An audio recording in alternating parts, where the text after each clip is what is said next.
اخوان، هاد الحلقه كنديرها وانا معصب الصراحه، حيت هادشي بزاف. والله العظيم والله الا بزاف. وسوا دويتي سوا عبرتي ولا لا، فراه المستقبل ديالك محسوم والاجل ديالك معلوم ومختوم. خونا والاخ ديالنا نصير مزراوي طاح في مشكل كبير يمكن يهدد مشواره الكروي بسبب ستوري كيدعم القضيه الفلسطينيه. نوضوا عليه النحل وكثر عليه الغيط، وحاليا دابا كيطالبوا الفريق ديالو باش يوقفوه ويجريو عليه. تخيلوا معاه، حيت هو ماشي بحال صلاح راعي المشاش اللي فضل يبقى ساكت ودار الطم. ونفس الفريق اللي هو بايرن ميونخ كاين واحد اللاعب اخر حتى هو مسكتش وبقى كيدوي. دابا شنو هو واقع في هذا الفريق العريق اللي شويه من بزاف اللي واقع في اوروبا وفي العالم، وكيفاش حنا كمسلمين كعرب ندافعوا على القضيه ديالنا ويقمعونا. واليوم غنفتحوا المسور وغنضربوا لهم الطر. باير فريق في واحد الدوله ديال قوس قزح كيقمع واحد قال كلمه ديال الحق ودافع على القضيه الفلسطينيه. نصير مزراوي الظهير الايمن واللي يلعب في المنتخب كظهير ايسر، حيتاش بلاصتو كان فيها حكيمي، والناس قالوا على نصير ماشي البوست ديالو هذاك. كيقولوا مزراوي ماشي البوست ديالو. انا شو با ان انترينور دو لانستون. اسكو يجور ا سو بوست لا؟ اون فيرا، عندنا مازال الوقت. بالحق مازال كان امن ملي سا بوت اون سوليوشن. هاد نصير عنده جوج جنسيات، مغربي هولندي. واللي ثار الانتباه ديالي هو السيد، رغم الدوله اللي كيعيش فيها والديانه اللي فيها، فالسيد متمسك بالديانه الاسلاميه، متمسك بها نيت. ووجدك ضالا فهدى ووجدك عائلا فأغنى فأما اليتيم فلا تقهر وأما السائل فلا تنهر وأما بنعمة ربك فحدث. والجميل في هادشي كامل هو الحلم والامنيه اللي تمناها. خليونا من الاحلام ديال بحال واحد سولوه قالوا لي شنو هو الحلم ديالك، قال لهم بغي نشري تايماكس، ولا واحد اخر باغي يشري لاكوس. وما حدك كتمنى وكتحلم بهاد الامنيات ما غتشري حتى بيكالا. ايوا سيدنا، الحلم ديال نصير هو يولي امام ديال المسجد. ايه، امام يتامم بعباد الله. وحنا راه كندويو على هدايه ربانيه، والله يوفقو ان شاء الله يولي امام ديال المسجد. نصير السيمانه اللي فاتت فاش شاف الهجوم وشاف صغار كبار ماتوا ما سكتش، وقرر يخرج بسطوري وعبر على الراي ديالو كيدعم القضيه الفلسطينيه. ايوا من ورا السطوري اللي كان حط ناضوا الالوان ديال الالمان، وملي كنقول الالمان كنقول عقليه في شكل، عقليه ما تفهم فيها حتى وزه. حلال تضربوا لي على حلال مرتدي لا هادي. وغنرجعوا للمونديال قطر والحركه الشهيره علاش منعشوا الدرابوات والشعارات ديال قوس قزح، وحنا مع الحريه وكذا والهضره الخاويه.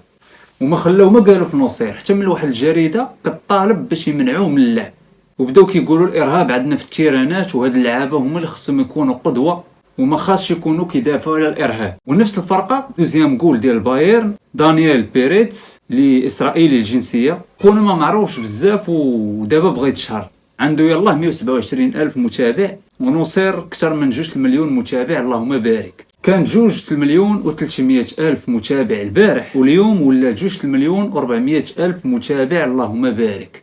هاد دانيال بيريتس ما دارش ستوري ولا بوست ولا شي تصويره، هذا راه خرج فيديو كينتقد خوتنا وكيدافع على بنو صهيون وانهم تظلموا، حنا كعرب حنا اللي ارهابيين، وفرنسا المانيا بريطانيا امريكان معانا، وحنا ديالكم وانتم ديالنا، وانا بعيد على السياسه. بحال ديك القضيه ديال واش انت معانا ولا مع غانا، مع بوتسوانا. المهم الاخوان، خونا جبد لاستيك مزيان في الحساب ديالو وانتقد القضيه الفلسطينيه، انتقدنا حنا كعرب، حنا دابا حنا ولينا حنا اللي ارهابيين، ولقى تجاوب ومسانده، وحسابه غادي يتفرقع بالمتابعين، وخا هو تزاد ليه ما بين البارح واليوم 1000 متابع. دابا هذا اللي كيدافع على اسرائيل هانيه مع التصفاق والرش والفرحه، ونصير اللي دافع على القضيه الفلسطينيه خصنا صافي نجريو عليه. وفين حريه الراي والتفكير وحريه التعبير؟ هو تقربال نهار المونديال قطر، نهار تقمعتوا وخرجتوا بواحد التصويره سادين بها فمكم، وحنا من هادشي كاع كامل نصير ايمان بالله قوي، حتى حاجه ما غتخلعو. صافي قلتوا لي غنجريو عليك، صافي غيتخلع بحال شي وحدين. وهو صلاح الناس بدات كتهرب من الحساب ديالو في الانستغرام.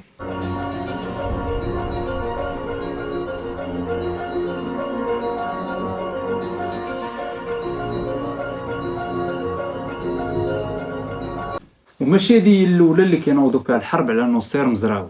2021 ناض محامي مشهور بهولندا بغى يدعي مزراوي اللي كان ديك الساعه مع اياكس على واحد ستوري اللي كان حط. نشر نصير مزراوي هذه الصورة في ستوري على انستغرام تظهر طفلا فلسطينيا يحمل نآفه، وتظهر هنا جملة فلسطين حرة مع العلم. فأثار غضب جماهير آياكس، طالبوا الإدارة بالتخلي عن نصير مزراوي ولاعبين آخرين.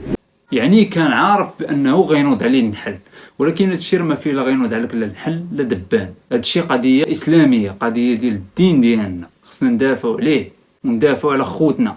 شكرا كل واحد اللي كيدعي معايا، و الله يعاونكم حتى نتوما، الله ينجحكم والله ينورنا الله يمين بارك الله فيك. عكس صلاح اللي بقى ساكت والناس بدات كتخرج من الحساب ديالو.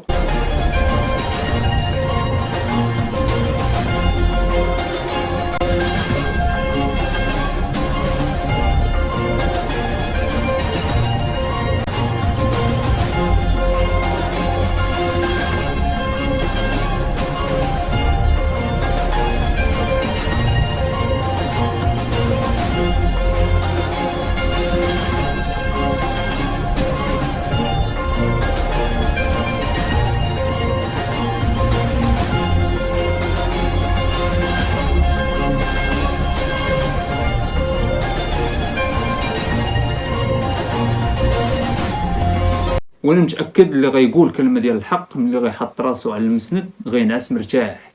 قول كلمه حق عند سلطان جائر.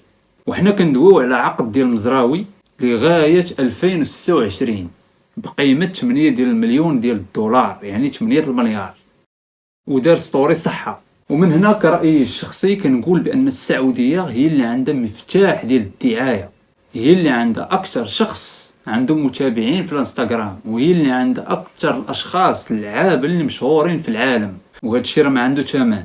دون كريستيانو كانتي ساديو ماني وبنزيما وحمد الله، وخاص تستغل هاد اللعابه هادو تبرهن بان فلسطين مظلومه. بما انهم موقفين تطبيع فراه هذه هي الفرصه. علاش جايبين هاد اللعابه كاملين؟ غير بحال هاد المواقف. زياش اللي كيعبر براحته، علاش؟ حيت هو في تركيا بلد اسلامي. حمد الله كذلك كيعبر بأريحية حيت هو بلد اسلامي، ما كاينش اللي غيدوي معاه. البطوله عندنا عبروا فيها وما كاينش اللي غيدوي معاهم. اما الباير الطريق ديالهم راه باينه والتوجه ديالهم راه باين فين غادي، وخرجوا وساندوا اسرائيل في المنصه اكس اللي تويتر سابقا. وكلمه الاخرى نصير قلتي كلمه ديال الحق، والناس اللي خايفه على المستقبل ديالها فراه غزه بدون مستقبل، وسوا دويتي سوا عبرتي ولا لا فراه المستقبل ديالك محسوم والاجل ديالك معلوم ومختوم.